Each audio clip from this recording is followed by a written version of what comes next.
Hey guys, I'm back working outside today, doing a few different videos, but I wanted to come somewhere in a little bit of shade. The camera's getting pretty hot, so there's going to be some shadows and stuff, but I think it'll work for what we needed to do.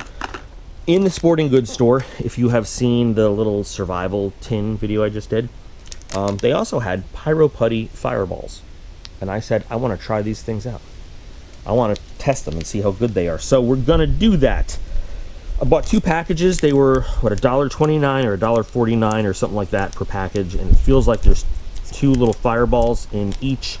I should have brought the second one out so we had different options for how we're going to test it. Getting it out of here is going to be hard, so looks like it's not going to want to come out. Maybe it's one big ball. No, it's two little balls. It's not really balls. It's Pyro Putty, which is good stuff, by the way, if you haven't seen it. I've shown it on the channel before. I could show it again if we need to. It's just Pyro Putty in, looks like some cotton, maybe? So we can actually, I think, cut this in half so we can test different methods of employment with it, which is what I really want to do. And it leaves a gooey, feels almost like a Vaseline-ness on the knife, which I'll have to clean later, but that's okay. So I want to do a couple different tests with it. I want to try to light it with a flint and sparking, with a ferro rod, I mean. I want to try it with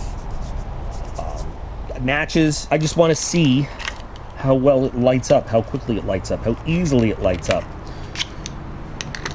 And there's a big package of it, you know, which is more economical, but let's take a look here. So for the first one, I'm going to do what I know you usually do with fire starting kind of fibrous stuff, which is try to shred it out a little bit so it catches, but it's hard to do with this jelly goo in the middle of it. So might leave it just like that. And I don't think I have used this ferro rod before. Let's see what happens. Oh, that did it. 2 scrapes.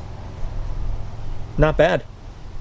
And I want to see how long. Now this railroad tie is not going to catch on fire. I'm going to put it out long before that would even happen. Gives you a pretty good amount of heat. A little smoky. You can see the wind's blowing and it's not putting it out. Fortunately or unfortunately, depending on how you feel, it's not raining. But Pyro Putty in general is pretty resistant to rain. You could soak it and it would go out. That's not bad. That is not bad at all.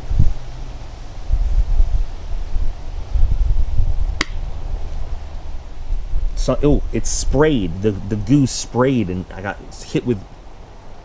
Look at it. It's like this. I got hit with hot goo. As I put it, smells like a burning crayon or a melted crayon. Interesting. So that worked well. I don't think there's going to be any... You know what I'm curious about, actually?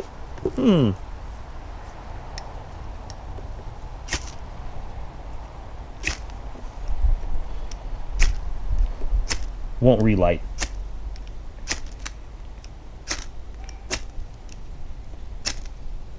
Okay.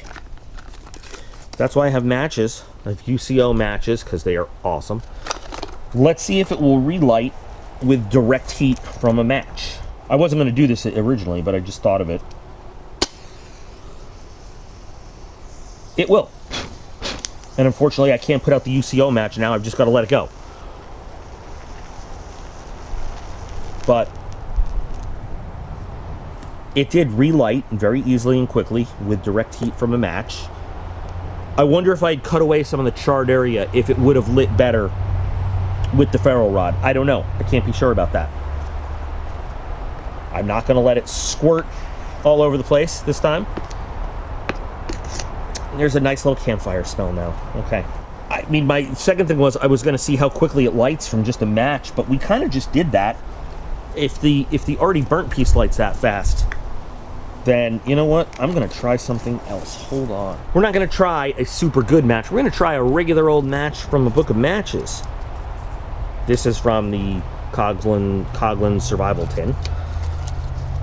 Let's see.